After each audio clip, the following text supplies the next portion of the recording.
Government reaffirms progress on Papua LNG and Wafi-Golpu as key resource projects move through critical stages.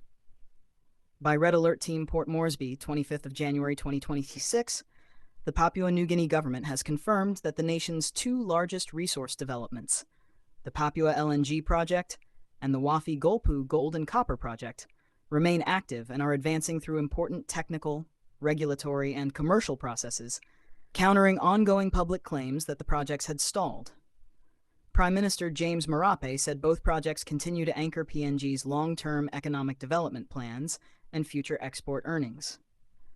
Addressing the status of Papua LNG, Marape stated that engagement between the state and lead developer TotalEnergies remains ongoing, with government agencies and project partners working on licensing, compliance requirements, and preparatory frameworks needed before a final investment decision, FID, can be reached. He noted that earlier cost pressures linked to global inflation and post-pandemic supply chain disruptions had raised concerns, but these have been managed through design reviews, engineering adjustments, and planning refinements to maintain the project's commercial viability. Papua LNG is expected to expand the country's liquefied natural gas production capacity and strengthen its role as a major energy exporter in the Asia-Pacific region. The project is widely viewed as a long-term revenue generator, with anticipated benefits including job creation, infrastructure development, and increased economic activity in host provinces and across the country. Government officials say preparatory work now focuses on aligning technical planning with fiscal and regulatory frameworks required for large-scale energy developments. On the Wafi-Golpu Gold and Copper Project in Morobe Province, Marape confirmed that technical and environmental matters raised previously are being addressed through structured review processes. These include independent assessments and consultations involving the state and project stakeholders. Discussions continue with development partners as authorities work toward conditions that would enable the project to proceed to the next phase of development.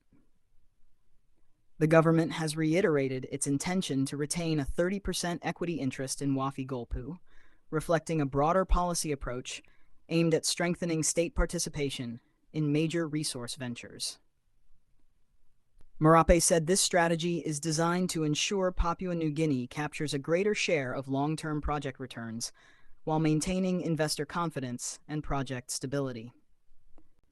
The Prime Minister acknowledged that sections of the public have expressed frustration over the pace of progress, but emphasized that projects of this scale involve complex engineering design, financial structuring, environmental safeguards, regulatory approvals, and landowner considerations. He said careful management of these stages is essential to protect national interests and ensure developments are sustainable over their operating lifetimes.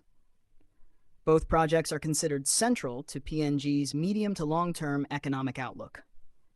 Resource exports remain a major contributor to national revenue, and the advancement of Papua LNG and Wafi-Golpu is expected to influence fiscal planning, foreign investment flows, and employment prospects in coming years.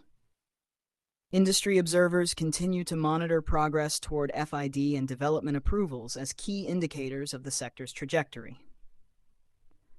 The government's update comes amid continued focus on governance and oversight in the extractive sector, with authorities maintaining that strong regulatory processes and structured negotiations are necessary to balance investor participation with national development priorities. Officials say sustained engagement with project partners and stakeholders will remain a priority as both developments move through their next stages.